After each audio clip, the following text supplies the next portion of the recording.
So autumn is the best time of year to plant trees. That's because the soil is still warm from the summer, but it's also going to get a lot of autumn rain, so you don't have to water quite so much. And if you plant a tree now, what happens is the tree gets to just put its roots down before it gets too cold over the winter to do any growth. And then in spring, it really, it's already got its roots out, it knows where it is, and it does a huge amount of growth, and it really settles in. And with all those nice spring rains, by the time the summer comes, the tree is properly established. Now, when you plant a tree, particularly if you're planting a tree in turf or in a lawn, you have to clear some of the grass from around the tree. Young grass, which is mown regularly, is real competition to the tree roots as they start to try and establish. It basically just kind of competes for water. So dig yourself a tree pit, get rid of the turf, and then in the middle, that's where you're going to plant your tree, unless you're eccentric and want to plant it to the edge. So dig a hole in the middle, which is lovely soil, roughly to the depth that you think the pot the tree came in. And we're going to plant an apple tree.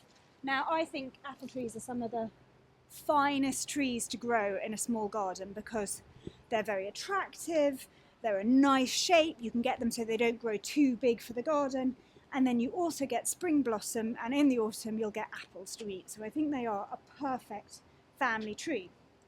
Now this is called the nursery line, and that's basically the depth of soil the tree's been grown in the nursery, and you do not want to go deeper than that. So you do not want to pile up your soil around the top of the tree like this.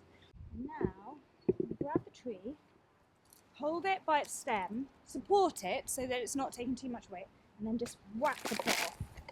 And there you go, you've got beautiful, lovely, healthy roots. You can always tell good roots because they have nice, clean, white tips like that.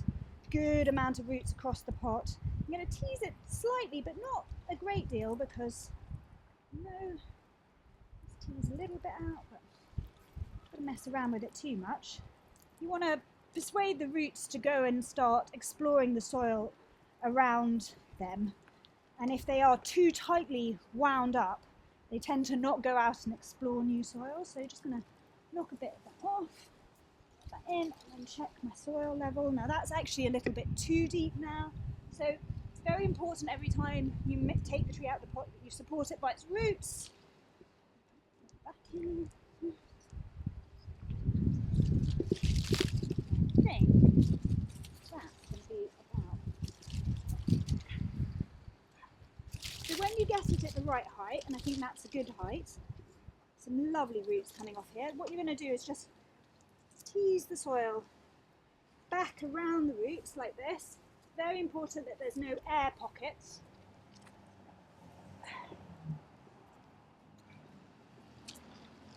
So this is the point where you hold the tree by the stem and you're just going to use your heel. So now that it's in, I can get rid of all your trees will come with these bamboo canes, and that's so that they grow nice and straight in the nursery, and that's a good thing, but now you want to get rid of it. And now we're going to water in the tree. It's really important that you water in your tree and don't wait for the weather to do it for you, because this tree's been in transit, came mail order, it's been through the post, it's really thirsty right now. And you're going to give it a really good soak. If your soil is exceptionally dry before you plant the tree, you can water your planting pit. So dig a hole, fill it with water, walk away, then come back and plant the tree.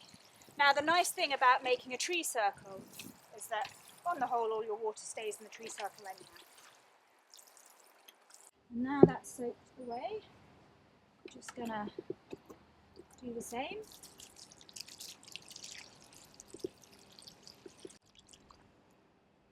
Really puddle the tree in.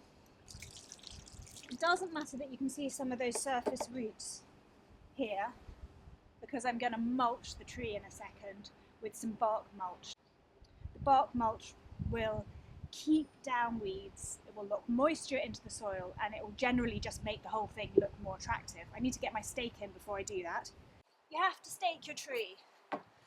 Trees, I mean, you don't have to stake your tree, But you have to imagine that this time next year it might be full of apples, and if it's not steady and it's really windy, it can kind of crash about. Trees they need to rock a bit in the wind, but they don't like to rock hugely. And when you're staking an apple tree, you need to drive your stake in at a 45-degree angle, and generally you choose the direction of the wind. And I think the overall prevailing wind, it's hard to tell around here because we're by buildings, but I'm going to drive it in this direction because I reckon it's going to come there. So first of all, you just get it to roughly sit there.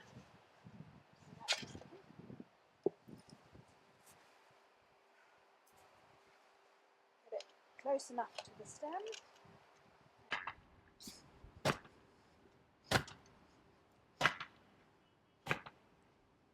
And then you need a tree tie.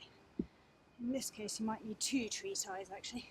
And the idea is the tree can still rock about in the wind, because that's quite important for it, but its roots don't rock about. Now, the only thing left to do is to cover the tree pit with some bark mulch.